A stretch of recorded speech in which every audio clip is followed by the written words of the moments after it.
1 Coríntios 13, versículo 11. Olha só, São Paulo está falando do processo de crescimento fisiológico humano, mas que serve também para o crescimento espiritual, porque ele vai falar de coisas espirituais.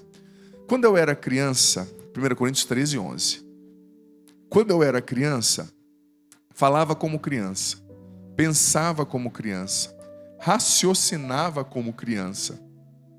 Quando me tornei adulto, rejeitei o que era próprio de criança. Quando eu era criança, falava como criança, pensava como criança, raciocinava como criança. Quando me tornei adulto, rejeitei o que era próprio da criança. Palavra do Senhor, graças a Deus. Veja bem, São Paulo está usando essa analogia, né? Para ele falar do processo, ele estava falando do amor na primeira carta de São Paulo aos Coríntios, né? Capítulo 13. Então, falando do amor, ele usa a analogia do crescimento humano, dizendo que a gente só cresce espiritualmente quando a gente se torna maduro para amar. Ninguém é santo, ninguém é forte se não ama. Eu denuncio o mal, eu chuto o balde com todo mundo, está todo mundo errado, padre não presta, fulano não presta, mas você está amando? Tudo que você faz, se não tiver amor, está escrito na primeira carta de São Paulo aos Coríntios 13, que eu acabei de ler aqui. Eu não li tudo, né? Mas eu li só o versículo 11, mas a carta de São Paulo aos Coríntios, 1 Coríntios 13, diz: tudo que você faz, você pode rezar em língua, você pode, andar pelo fogo, se não tiver amor, nada seria. Nada será. Será como um sino, que se mexe, mas não sai som, né? Então, é o amor que nos faz maduros. Ponto. Eu vou destrinchar isso e explicar, obviamente, com mais exatidão, mas quem não ama não atingiu a estatura de Cristo. Quem não se doa, se sacrifica para amar, não atingiu a estatura de Cristo e não é maduro, não tem equilíbrio emocional, não tem equilíbrio afetivo, porque, gente, só o amor nos equilibra. Porque, como está escrito mesmo na carta de São Paulo aos Coríntios, capítulo 13, o amor não se encoleriza, não se ensoberbece, o amor tudo suporta, o amor tem paciência, o amor é humilde, né? Mas veja bem, o padre separou aqui alguns passos, né? Eu gosto de ser bem didático assim no ensino, que fica mais fácil. 4 passos, 4 regras, para que nós, de fato, internalizemos essa palavra e vivamos a maturidade emocional. Vivamos a maturidade espiritual, vivamos o equilíbrio emocional e espiritual. E isso depende de nós, Nós temos que querer viver isso. Porque veja bem, hoje a gente tem muita semente manipulada geneticamente, né? Porque as pessoas não podem perder tempo, então eles manipulam a semente geneticamente para ela produzir muito fruto e rápido.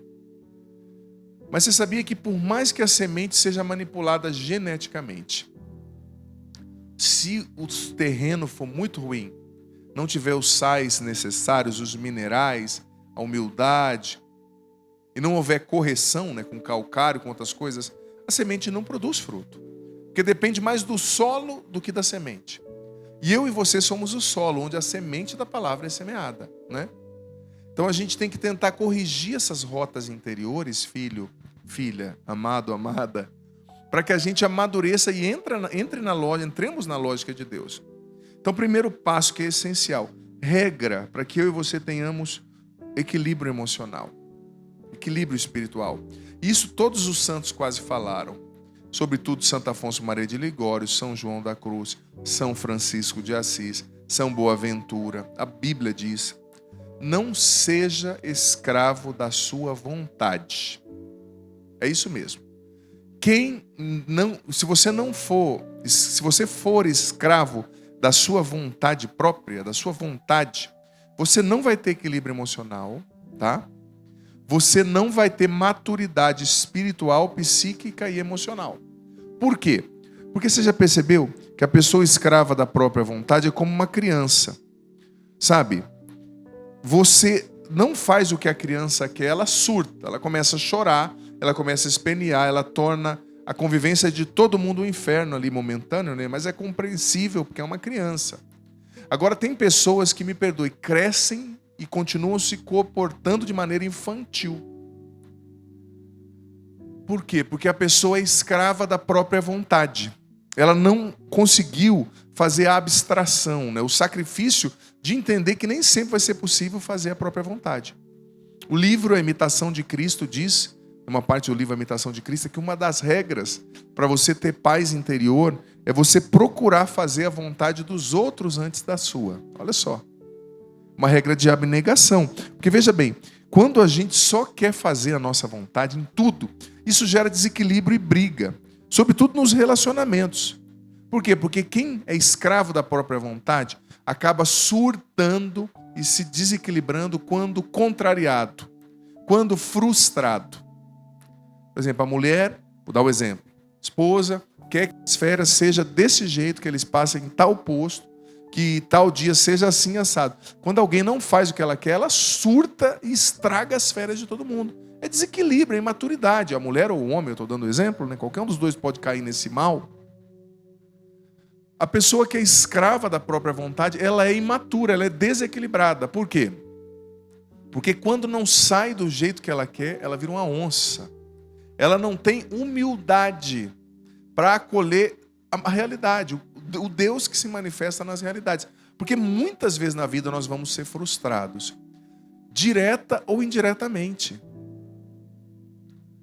Nós vamos ser frustrados nos nossos desejos, nós vamos ser frustrados nos nossos planos, nós vamos ser frustrados no nosso tempo.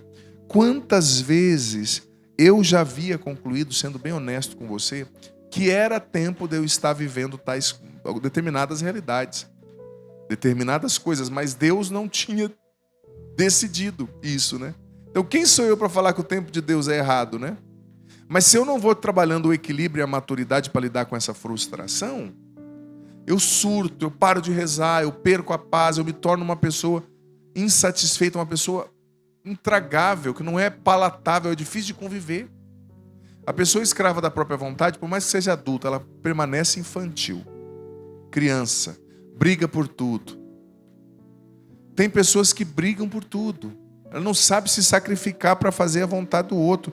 Mas veja bem, não buscar agradar em tudo a si mesmo é uma forma para mantermos a paz e o equilíbrio interior, sabe? Senão nós viveremos escravos da agitação e da ansiedade. Você sabe que até a ansiedade descompensada, muitas vezes o que está na raiz da ansiedade descompensada é uma inabilidade para gerir as frustrações, pequenas ou grandes.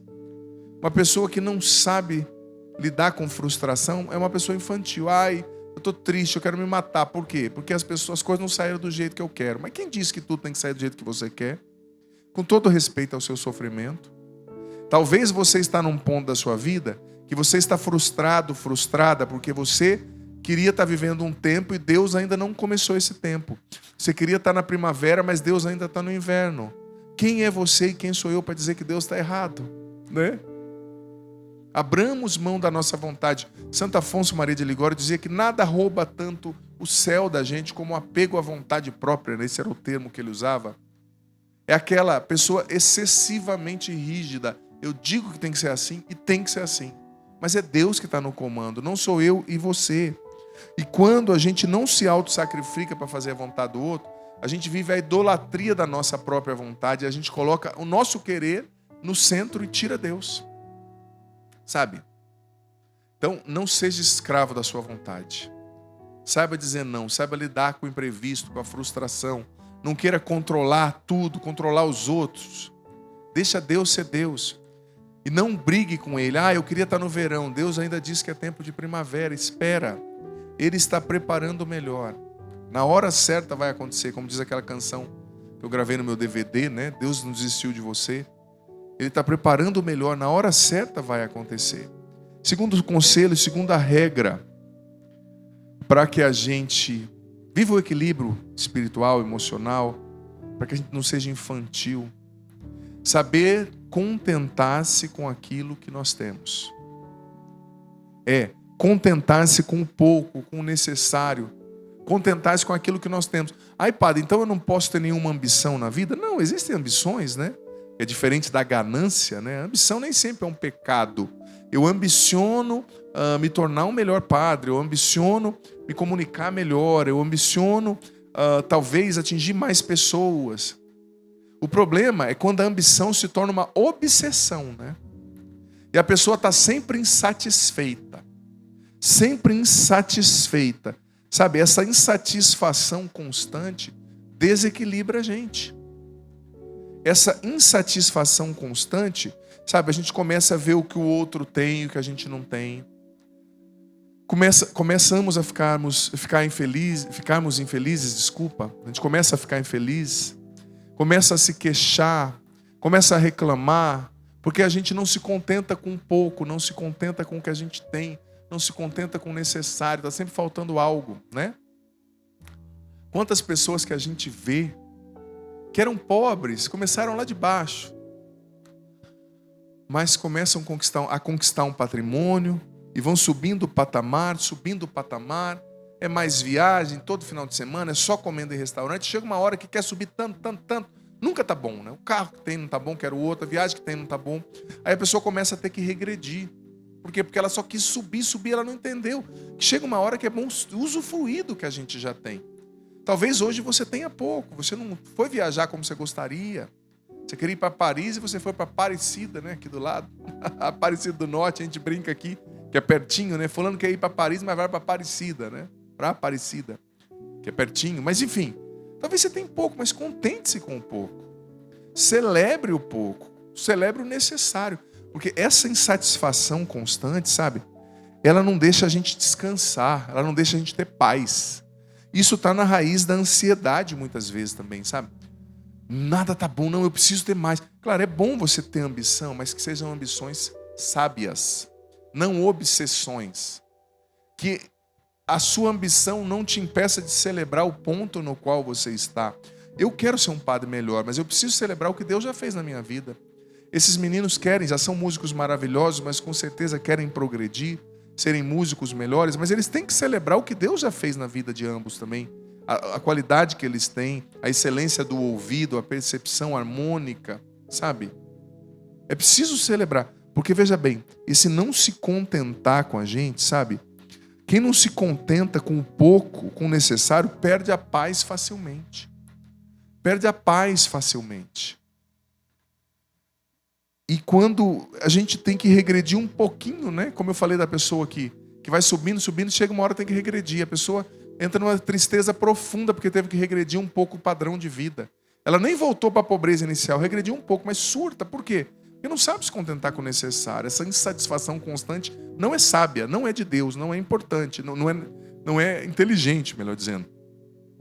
Terceiro passo para nós vivermos o equilíbrio emocional, espiritual, crescermos, né? E não sermos refém do desequilíbrio. Não busque o reconhecimento e o primeiro lugar em tudo. Sabe? Santa Teresinha do Menino Jesus sempre deu o conselho, né? Busque os últimos lugares, porque ninguém vai brigar por eles. Porque quando você busca o reconhecimento, o primeiro lugar em tudo, sempre, você vai estar sempre brigando com alguém, sempre brigando para provar que você merece ser amado, que você sabe fazer bem feito, que você merece reconhecimento, que você precisa ter mais, sabe? Isso, que você precisa ser valorizado, elogiado, visto, isso vai roubando a sua paz. Isso vai te desequilibrando. Quando alguém não te reconhece, quando alguém não te elogia, nossa, você surta. Quando alguém não te dá a estima que você acha que você merece, né? Você surta. Então, não fique buscando um reconhecimento excessivo de todos. Porque, gente, olha, eu vou dizer, em qualquer profissão, em qualquer missão, isso não vai acontecer. Eu digo até a gente que é padre, né? Se você se veste não todo de preto, com uma roupa mais informal, mesmo vestido como padre, alguns falam, nossa, que legal, o senhor está mais jovial, né? Vai comunicar com os jovens. O outro já fala, é um pagão, né? Onde já se viu? Aí se você vem com uma roupa preta ou com uma batina, nossa, vestido igual velho. Ou seja, você nunca vai conquistar, você nunca vai agradar as pessoas, não é? Uns querem que você, sabe, ande só de um jeito, outros querem que você ande só do outro. Mas eu tenho que ouvir Deus e a igreja. Estou dando meu exemplo, tá? Que eu sou o padre. Você pode se colocar no seu. Eu dou o exemplo que é mais perto de mim, né? Sou eu mesmo. Você pode aí se colocar na sua realidade. Você é médico, você é diarista, você é motorista. Você nunca vai agradar todo mundo. Você não vai. Como eu disse, você está de preto, está mais formal, vestido como os padres geralmente se vestem. Nossa, se vestem. É o velho, onde já se viu? Não vai ter empatia com os jovens. Se veste um pouquinho mais jovial para tentar ter empatia com os jovens em algum momento. Nossa, é um pagão, como eu disse. Ou seja, né? Nunca vai agradar todo mundo. Então, se você busca esse reconhecimento excessivo, isso vai te desequilibrar. Porque alguém não vai te reconhecer. E você pode estar se matando. As pessoas, elas não estão interessadas, muitas delas, em te compreender. Elas estão interessadas em te criticar. Porque quem está interessado em te compreender vem falar com você, né? Quem está interessado, amado filho, amada filha, em te compreender, vai te perguntar: o que foi isso? Por que aconteceu isso? Por que aconteceu aquilo? Mas tem gente que não está preocupada em compreender você, eles estão preocupados em criticar, porque talvez eles estão insatisfeitos com eles mesmos, né? E precisam de um bode expiatório, né? Alguém para expiar a insatisfação que eles sentem, né? Então, não busque esse reconhecimento excessivo, né? E a quarta dica, o padre já está com pouco tempo, já vamos cantar para o intervalo, mas que é essencial: esteja sempre na vontade de Deus. Esteja na vontade de Deus. Reze antes de fazer as coisas. Pergunte a Ele. Não viva em estado de pecado mortal. Esteja em estado de graça. Porque se você estiver na vontade de Deus, Ele vai blindar você. Ele vai guardar você. Naquela passagem linda de Filipenses capítulo 4. A paz que excede todo conhecimento guardará os vossos pensamentos e corações no Cristo Jesus. Ele guarda o nosso equilíbrio quando a gente está na obediência a Ele. É isso.